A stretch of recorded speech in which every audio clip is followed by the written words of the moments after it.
What if I told you that the most powerful empires in history didn't rise through conquest alone? True architects of civilization were hidden in the darkest corners of ancient temples, laboratories, and royal chambers. Were chemists without microscopes, priests without textbooks, rulers who understood something the modern world has spent centuries trying to. They knew the language of altered consciousness. They had mastered the art of chemical transcendence. They used these dark sciences not just for pleasure or escape, but to build entire civilizations, communicate with worlds we still don't understand, and to control the very fabric of their societies in ways that would make modern psychology look like child's play. But here's what history textbooks don't want you to know. These weren't just recreational substances, weren't simple escapism. The drugs of ancient civilizations were weapons. They were sacraments. They were the very glue that held empires together. And the reason we don't talk about them openly, understanding how they worked threatens everything we think we know about how societies function. For thousands of years, the world's most advanced civilizations relied on a pharmacological arsenal so sophisticated that our modern understanding of neuroscience is only now beginning to catch up. These weren't accidents. They weren't discoveries made by accident. They were deliberate, intentional, often shrouded in religious and political secrecy so absolute that the truth was buried alongside the pharaohs. Start where civilization itself began, Mesopotamia, the birthplace of writing, mathematics, and organized society. Sumerians didn't just invent agriculture, invented something far more insidious, created a system of chemical control so brilliant that it laid the foundation for every empire that came after. The Sumerians grew barley everywhere. Barley was their primary currency, their food source, their wealth. But barley had another purpose, a darker, more sinister purpose. Barley fermented, it became beer, and not just any beer. Ancient Sumerian beer was a heavy, nutritious, opium-laced beverage that contained active alkaloids from contaminated grain fungus. Some scholars believe it was intentional. The Sumerians deliberately cultivated a specific mold on their grain to create a population-wide sedative effect. Think about what that means. Entire civilization kept docile, compliant, and controllable through their primary food source. The workers who built the ziggurats, drinking psychoactive beer every single day. The soldiers who protected the empire, medicated from sunrise to sunset. Population that could have rebelled against the priests and kings, too intoxicated to organize resistance. Sumerians were amateurs compared to what came next. Because when the Egyptians studied Sumerian records, didn't just copy their methods. They perfected them. They industrialized them. Turned the production of mind-altering substances into a state apparatus so sophisticated that it became the very backbone of their 3,000-year empire. The ancient Egyptians had access to something the Sumerians never did, the poppy plant. Native to the eastern Mediterranean, poppies became one of Egypt's most valuable exports and most guarded secrets. Here's what's crucial, and this is where the official history becomes almost deliberately vague. The Egyptians didn't just use opium recreationally, didn't distribute it freely among the people like some benevolent government. Instead, they weaponized it. They controlled it with an iron fist. Access to opium-based medicines became a privilege, a reward system. Soldiers who performed well in battle received extra rations of opium. Workers who completed construction projects ahead of schedule received medicinal poppy preparations. Priests distributed it as a sacrament, a divine gift, something that made you feel like you were literally touching the gods. And the masses, the common people, received something different, something the Egyptians were extraordinarily clever about. They received natron, a salt used in mummification that, when consumed in small quantities, produces a mild euphoric effect and reduces appetite. The poor didn't rebel because they weren't hungry, they weren't angry, and they genuinely believed they were being cared for by a divine kingship that understood their needs better than they understood themselves. The genius of Egyptian pharmaceutical control was that it operated on multiple tiers. The royal family had access to the most potent substances. The priests and military had access to opium and cannabis-infused wines.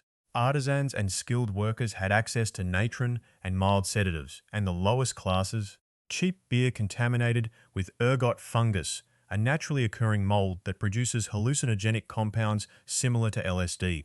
By creating a pharmaceutical caste system, the Egyptians achieved something we still don't fully appreciate: eliminated social mobility entirely, while making people believe it was their own choice.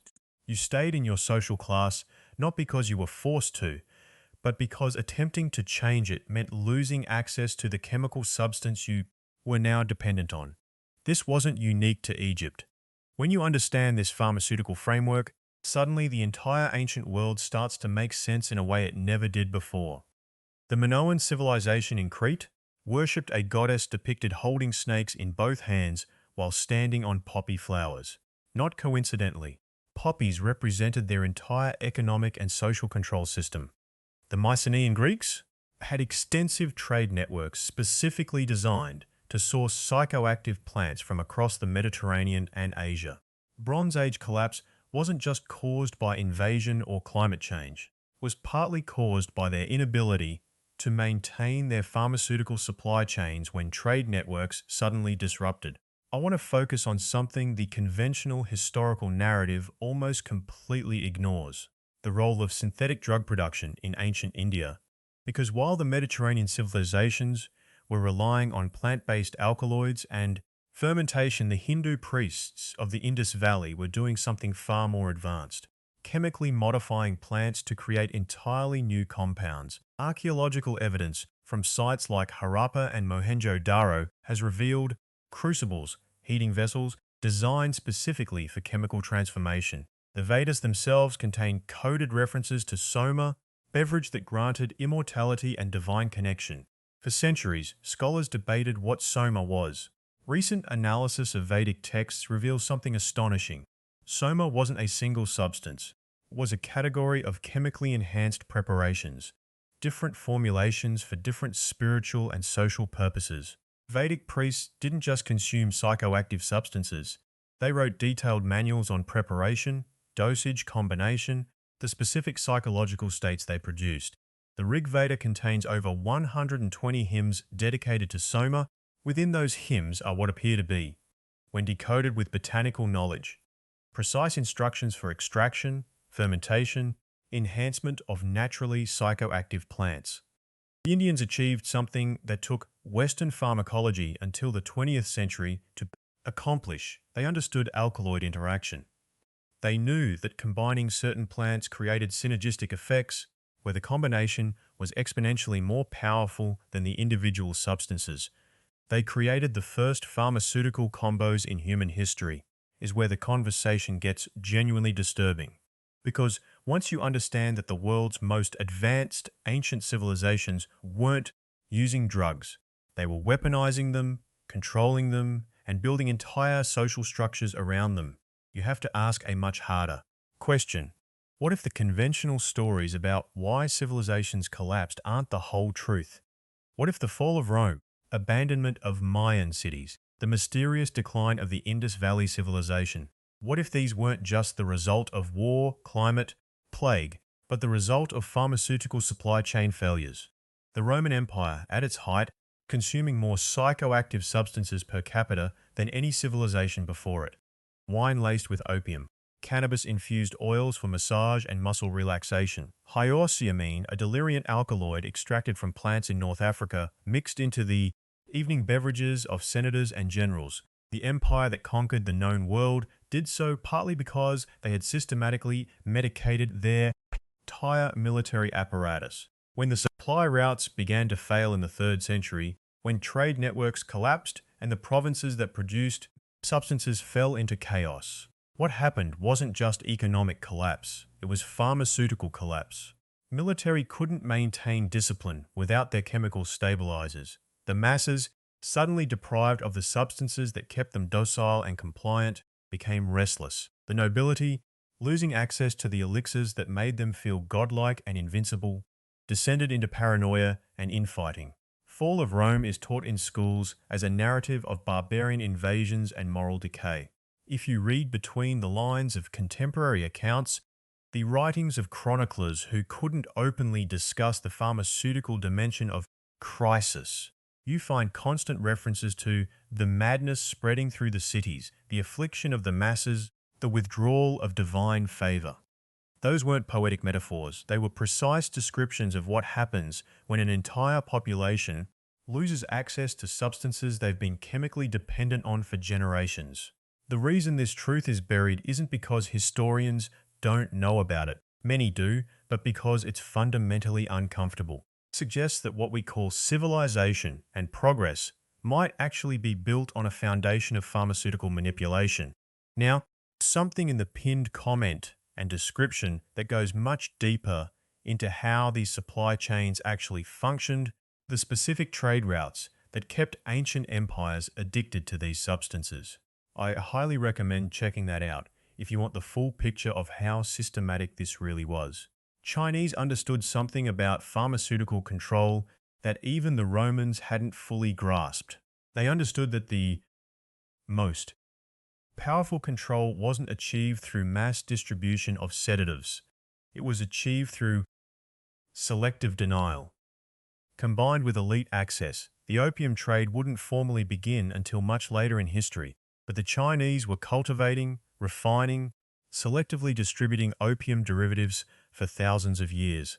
What's remarkable is that they also cultivated a specific strain of cannabis, ma, that they transformed into both fiber for rope and textile production, and a psychoactive medicine for religious ceremonies and medical treatment.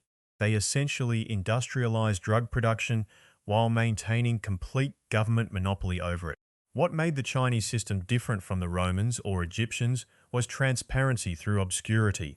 Didn't hide that these substances existed, but they hid the true extent of production and distribution through deliberate complexity.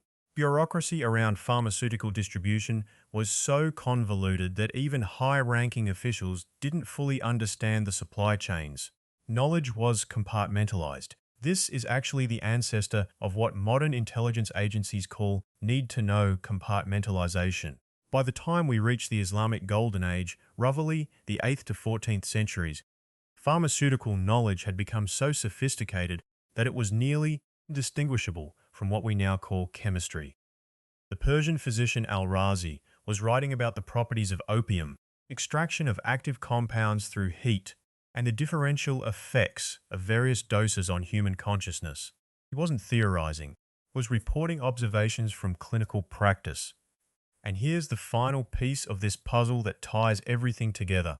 Every major civilization that achieved significant technological and architectural advancement did so with a population that was chemically managed. The substances changed, the delivery mechanisms evolved, the philosophical justifications shifted. Underlying pattern remained constant. The pyramids of Giza weren't built by enslaved populations working themselves to death through sheer desperation. The archaeological evidence doesn't support that narrative. They were built by organized work crews that received stable housing, medical care, and if current chemical residue analysis of workers' remains tells us anything, regular doses of psychoactive substances that kept them motivated, compliant, and productive. This isn't to say ancient labor was pleasant or that workers weren't exploited. It does suggest that the exploitation was more sophisticated than simple brutality. It was pharmaceutical, it was psychological, it was subtle, it was extraordinarily effective.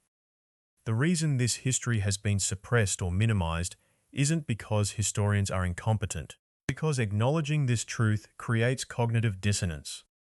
It forces us to ask uncomfortable questions about our own civilization. Ancient societies achieved their greatest glories through pharmaceutical management of the population. What does that say about modern society? What hidden pharmaceutical architectures are supporting our own social structures? We like to think we're more enlightened than the ancients, more rational, more scientific, but the truth is we've simply made their pharmaceutical control systems legal, profitable, and invisible. Where the Romans had to physically give soldiers opium, we have pharmaceutical advertisings convincing soldiers to ask their doctors for performance-enhancing medications. Where the Egyptians had to restrict opium access through social hierarchy, we have insurance companies doing the same thing through what we euphemistically call formulary restrictions. Ancients understood something we've almost forgotten. that consciousness itself is a commodity, that the ability to control what people think, how they feel, and what they desire is the ultimate form of power. They built entire civilizations on that understanding. When we look at our own world, with its epidemic of depression, anxiety, pharmaceutical dependence, we have to ask whether we've actually transcended their methods or simply made them so sophisticated that we don't recognize them for what they are. But here's what the history books never tell you. True architects of drug control in the ancient world weren't the healers or the philosophers. They were the rulers, the ones who understood that a medicated population is a compliant population. A sedated mind cannot rebel. Chemically altered consciousness cannot organize resistance. In ancient Egypt, priesthood maintained a monopoly on the most potent mind-altering substances. Not for healing alone, though they marketed it that way. Temples distributed opium-laced wines to the masses during religious ceremonies. The effect was profound and deliberate. Citizens would experience transcendent visions, feelings of divine connection, and when the drug wore off, a desperate hunger to return to that state. Would return to the temple, make offerings, buy more wine. The priesthood grew wealthier. The population grew more dependent, control masquerading as spirituality. The Sumerians went further. Their royal physicians, who were really political operatives wearing medical masks, distributed cannabis-infused treatments to soldiers before battle, not to heal wounds, but to numb them to pain and fear. A warrior on cannabis will charge forward without hesitation. A warrior on cannabis won't question orders. He won't consider his own mortality. Becomes a weapon rather than a thinking human being. The Sumerian kings understood this. Drug them first, then ask them to die for the throne. Persians? They elevated this to an art form. The Persian Empire controlled the entire trade route of opium from Afghanistan to the Mediterranean. This wasn't accidental geography. This was designed geopolitical domination. By controlling the drug, they controlled the supply. By controlling the supply, they controlled behavior across 3 continents. Entire populations became dependent on Persian imports. Trade routes were drawn based on drug distribution. Wars were fought over poppy fields. Modern drug war looks like child's play compared to what the Persians achieved. But perhaps most chilling is what happened in Imperial China. During the Tang Dynasty, the imperial court created something we might call the first pharmaceutical state apparatus. Emperors didn't just allow drugs, they mandated them. Certain opium preparations were prescribed to government officials to keep them compliant and docile. The drug became a tool of bureaucratic control. Officials who refused the medicine were marked as unreliable, potentially rebellious, were quietly removed from power or worse. Those who accepted the imperial prescription climbed the ranks. System selected for drug-dependent administrators. The throne literally drugged itself into stability. What's remarkable about these ancient systems is their efficiency. They didn't require force, or at least, not obvious force. They worked on the neurochemistry of desire. They understood that once you've altered someone's brain chemistry, you don't need chains. Person will volunteer, they'll rationalize, they'll defend the very system that enslaves them. A heroin addict doesn't need guards. Addiction is the prison. The Romans took this knowledge and industrialized it. They created opium factories in North Africa, distributed wine mixed with mandrake root and henbane to crowds during gladiatorial games. The spectators would become emotionally heightened, disinhibited, more prone to bloodlust and mob violence. The gladiator games themselves became more popular, more attended, more lucrative. Emperor used drug-altered crowds to justify expansion of the military.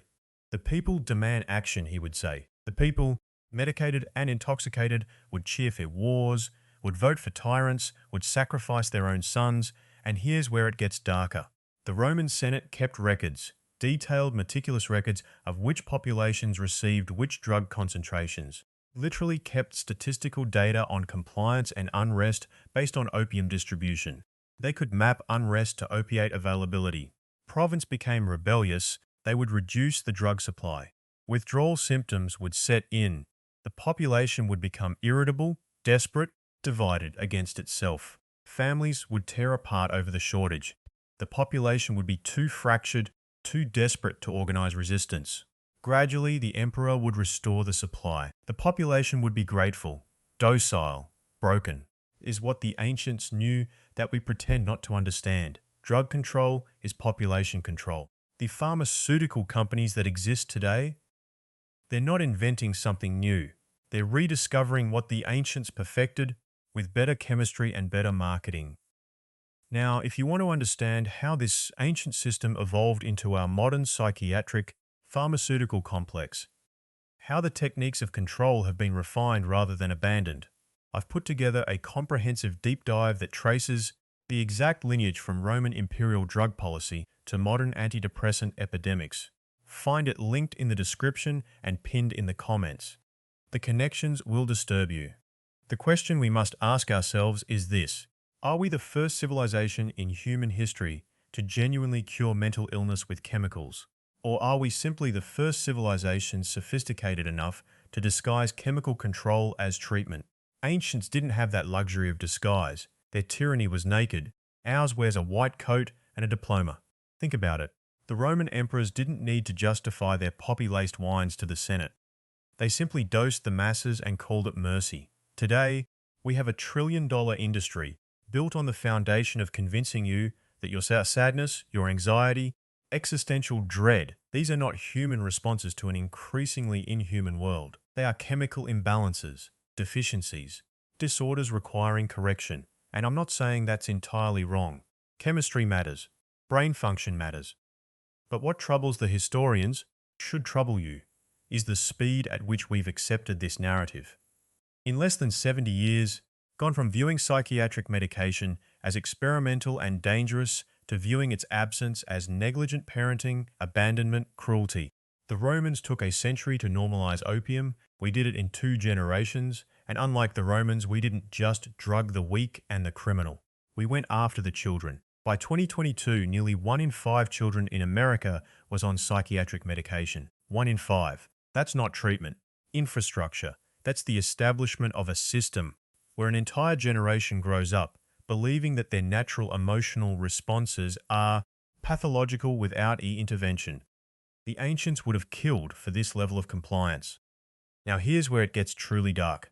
Companies marketing these drugs don't hide behind mystery anymore. They don't need to. Strategy has evolved beyond even what the Imperial Romans achieved. They've convinced us that questioning medication is selfish.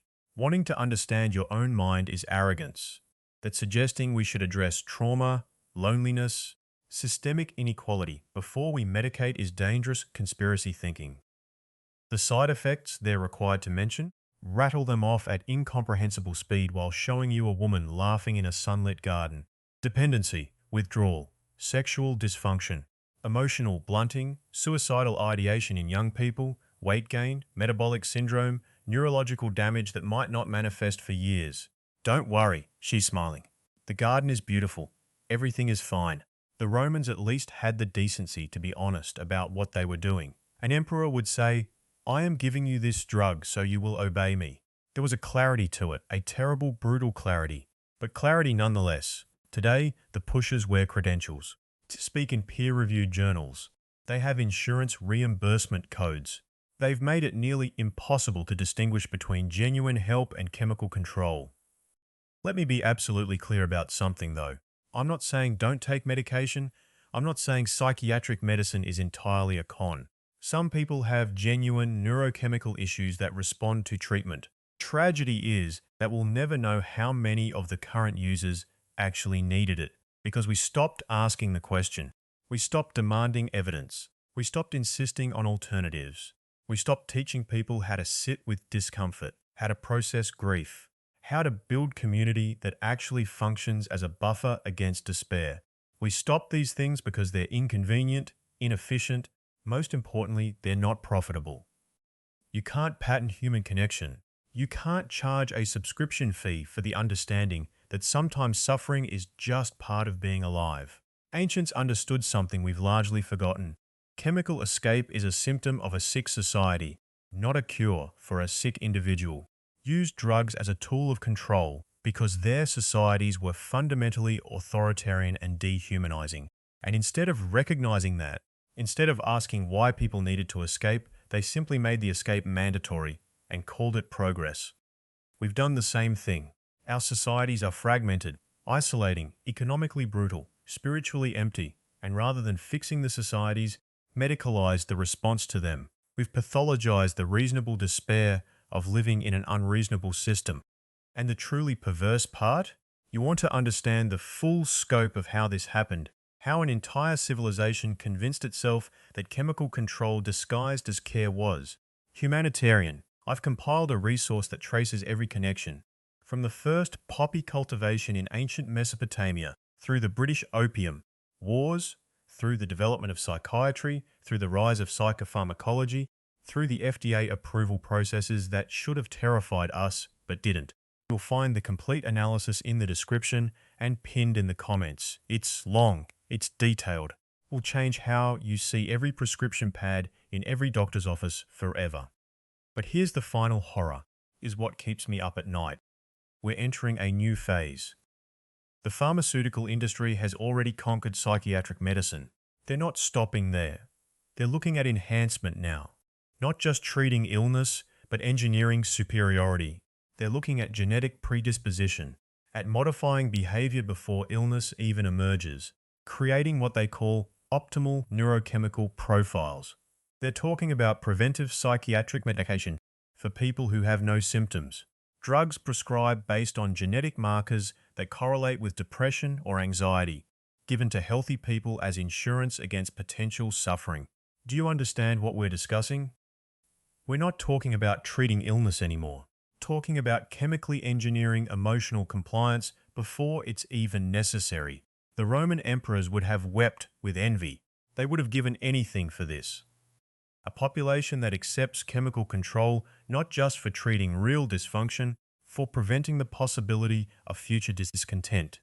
A civilization that has voluntarily surrendered the messiness of human emotion in exchange for the promise of optimized peace. And we call this medicine, we call this health, we call this progress.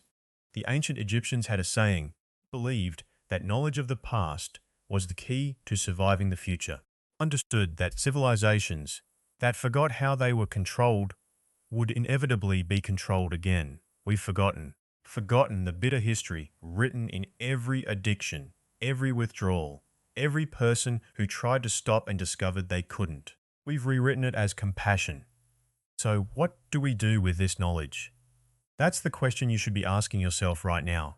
What do we do knowing that our own medication cabinets might contain the same tool of empire that the Romans refined over centuries?